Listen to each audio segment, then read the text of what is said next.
മെസ്സിയും ഫിഫ പ്രസിഡന്റുമായിട്ടുള്ള അവീതം വരെ ഞാൻ കഴിഞ്ഞ ദിവസം കണ്ട്. ഫിഫ പ്രസിഡന്റിനെതിരെ അന്വേഷണം പ്രഖ്യാപിച്ചേക്കും. നല്ല കാര്യം.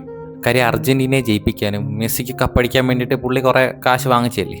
പക്ഷേ കഴിഞ്ഞ ഫ്രാൻസിൻ്റെ മൊറോക്കോയുടെ കളിയിൽ ഈ പരാതിയൊന്നും ഇവിടെയും കണ്ടില്ലല്ലോ. കാര്യം എംബാപ്പയുടെ നല്ല ഗോളായിരുന്നു, ഒരു പ്രശ്നമില്ല. പക്ഷേ ഗോളിന് മുന്നേ ഉള്ള ഹാൻഡ് ബോളോ, എതിർ ടീം അത് വാർഡ് അപ്പീൽ ചെയ്തിട്ടും റെഫറി കൊടുത്തില്ല. അപ്പോൾ റെഫറി നല്ല റെഫറിയാണ്, അന്നേരം ഒന്നും കുഴപ്പമില്ല. പക്ഷേ അർജന്റീനയുടെ കളി തീരുന്നതിന് മുന്നേ തന്നെ 10,000 പോസ്റ്റ് വന്ന് അവിടെ കാശ് മേടിച്ച് റെഫറിയുടെ വീട്ടിൽ കൊണ്ട് കൊടുത്ത് ഫിഫ പ്രസിഡന്റുമായിട്ട് മെസ്സിക്ക് എന്തൊക്കെയോ അവിടെ നടക്കുന്നേ. പക്ഷെ ഇതിനൊന്നും ആർക്കും ഒരു പ്രശ്നമില്ല.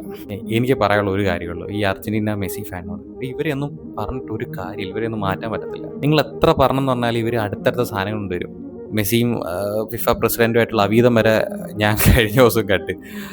എന്തൊക്കെയല്ലേ, എന്ത് ട്രോളല്ലേ. അർജന്റീന കപ്പടിക്കുകയാണെങ്കിൽ ഫിഫയുടെ ക്രെഡിബിലിറ്റി തന്നെ അവർ ചോദ്യം ചെയ്യും. ഇപ്പോഴും നടക്കുന്നത് തന്നെ, പക്ഷെ വേറെ ടീമിനില്ല, അർജന്റീനയ്ക്ക് മാത്രം. അപ്പോൾ നമുക്ക് ചെയ്യാൻ പറ്റുന്ന ഇനി കളി എൻജോയ് ചെയ്യാം. ഇനി ഇങ്ങനെയുള്ള കാര്യങ്ങൾ വരുമ്പോഴത്തേക്ക് നമുക്ക് കണ്ടു ചിരിക്കാം. അപ്പം ബാക്കി നമുക്ക് അർജന്റീനയുടെ സ്വിറ്റ്സർലൻഡിനെ കളി കഴിഞ്ഞിട്ടാണ്.